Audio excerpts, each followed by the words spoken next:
യോഗത്തിലേക്ക് സ്വാഗതം ചെയ്യുന്നു.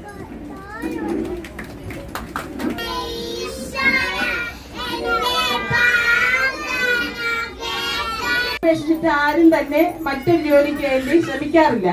അപ്പൊ നമ്മുടെ സ്വപ്നവും ഇത്രയും വർഷവും നമ്മുടെ മാതാപിതാക്കളുടെ കഠിനമായ അധ്വാനവും നമ്മുടെ രാപ്പകലില്ലാതെ നമ്മൾ പഠിച്ചു നേടിയ വിദ്യാഭ്യാസവും ഒക്കെ നമ്മൾ ഉപേക്ഷിച്ചുകൊണ്ട് കുടുംബത്തിന് വേണ്ടി, നമ്മുടെ മക്കൾക്ക് വേണ്ടി, കുടുംബജീവിതത്തിന് വേണ്ടി നമ്മളെല്ലാം ഉപേക്ഷിച്ചുകൊണ്ട് അമ്മമാരെല്ലാം സഹിച്ചുകൊണ്ട് എന്റെ വിധിയാണ് എന്ന് വിധിയെ പഴിച്ചുകൊണ്ട് കുടുംബങ്ങളിലേക്ക് ഒതുങ്ങുന്നതാണ്. സന്തോഷമുണ്ട്. നേരത്തെ പറഞ്ഞതുപോലെ തന്നെ നമ്മുടെ കുട്ടികളെ മറ്റു ജോലികൾക്കൊക്കെ പോകുമ്പോൾ സംരക്ഷണമില്ല എന്നുള്ള ഒരു വലിയ പരാതി നിലനിൽക്കുന്ന സാഹചര്യത്തിൽ ഇവിടെ ഒരു കൃഷി ആരംഭിക്കുമ്പോൾ തന്നെ നമ്മുടെ കുട്ടികൾക്ക് സുരക്ഷിതമായ ഒരു സ്ഥലം കണ്ടെത്തുകയാണ്.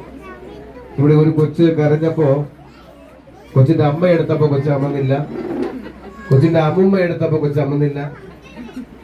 പിന്നീട് ആ കൊച്ചു കരച്ചില് മാറ്റി. നമുക്കറിയാം, ഇന്ന് ഒരുപക്ഷെ ഒരു പരിധി വരെ നമ്മുടെ മക്കൾ അപ്പനെയും അമ്മയും സംരക്ഷിക്കുന്നത് അതിന്റെ ഒപ്പം തന്നെ ഈ സ്ഥാപനത്തിന്റെയും നല്ലൊരു വളർച്ചയിലോട്ട് എത്തട്ടെ എന്ന് ആത്മാർത്ഥമായി ആശംസിച്ചുകൊണ്ട് ഈ യോഗം ഔപചാരികമായി ഉദ്ഘാടനം ചെയ്യാൻ ഏറെ ബഹുമാനിയായ ജില്ലാ പഞ്ചായത്ത് അംഗം ശ്രീമതി അൻസരി അൻസൽ അവരെ ആദരപൂർവ്വം ക്ഷണിക്കും. കാക്കയെ കാണിച്ച്, പൂച്ചയെ കാണിച്ച്, അങ്ങനെയൊക്കെ നാം നമ്മുടെ കുഞ്ഞുങ്ങളെ കൊടുത്തിരുന്നുവെങ്കിൽ ഇവിടെ ഇരിക്കുന്ന അമ്മമ്മമാരുടെ മക്കൾക്ക് കൊടുത്തുവെങ്കിൽ അവർക്ക് ഇത് സമയമില്ല. അമ്മമാർക്ക് സമയമില്ല, തൊഴിലുറപ്പിന് പോകണം. അമ്മമാർക്ക് സമയമില്ല, അവരുടേതായ കാര്യങ്ങൾക്ക് അവർക്ക് പോകണം. അപ്പൊ ഈ കുഞ്ഞിനെന്താ ആഹാരം കൊടുക്കണം.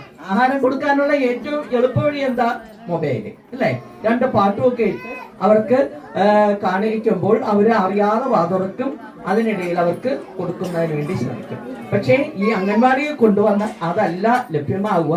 കൃത്യസമയം, കൃത്യമായ രീതി സർവശക്തൻ നൽകട്ടെ എന്ന് പ്രാർത്ഥിച്ചുകൊണ്ട് സമ്മേളനം ഉദ്ഘാടനം ചെയ്തതായി അറിയിക്കുന്നു. അപ്പൊ അതിൽ പ്രധാനമായും പറയുന്നത്, ഈ പഴയ കൃഷികളിൽ ജോലി ചെയ്തിരുന്നവര് അവരുടെ തൊഴിൽ സുരക്ഷിതത്വം ഉറപ്പുവരുത്തേണ്ട ഉത്തരവാദിത്വം സർക്കാരിനുണ്ട്. അതിന്റെ അടിസ്ഥാനത്തിൽ അവർക്ക് താല്പര്യം ഉണ്ടെങ്കിൽ അവരെ ഈ അംഗനവാടികളില് ജോലിക്ക് വേണ്ടി സമ്മതപത്രം വാങ്ങുകയും ആ സമ്മതപത്രം നൽകുന്നതിന്റെ അടിസ്ഥാനത്തിൽ നമ്മുടെ ജില്ലാ വനിതാ ശിശു വികസന ഓഫീസർ അതിനെ പോസ്റ്റിംഗ് കൊടുക്കുകയും ചെയ്യുമെന്ന് പറഞ്ഞിട്ടുണ്ടായിരുന്നു. നമ്മുടെ ഈ നാല് കൃഷികളിൽ നിന്നും ആദ്യം അവർ വിചാരിച്ചു അവരിപ്പോൾ ജോലി ചെയ്യുന്ന ആ സ്ഥലത്തായിരിക്കും കൃഷി വരുന്നത്, അവിടെ തന്നെ തുടർന്ന് ജോലി ചെയ്യാം എന്നുള്ള താല്പര്യത്തിൽ എല്ലാവരും തന്നിരുന്നു.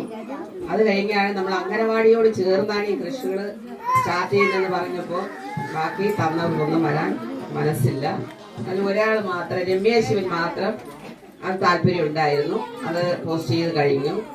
ഇനി നമുക്കിവിടെ ഒരു ആയയുടെ പോസ്റ്റ് ഉണ്ട്. പിന്നെ നേരത്തെ പറഞ്ഞതുപോലെ നമ്മുടെ ആലിക്കോട്, അല്ലെ?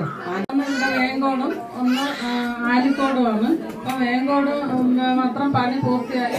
നമ്മളിപ്പം 1-ാം തീയതി മുതൽ ഇവിടെ പ്രവർത്തനം ആരംഭിച്ചു. പക്ഷെ ഇന്നാണ് ഉദ്ഘാടനം ചെയ്യാൻ വേണ്ടിയിട്ടുള്ള നമ്മൾ ക്രമീകരിച്ചത്.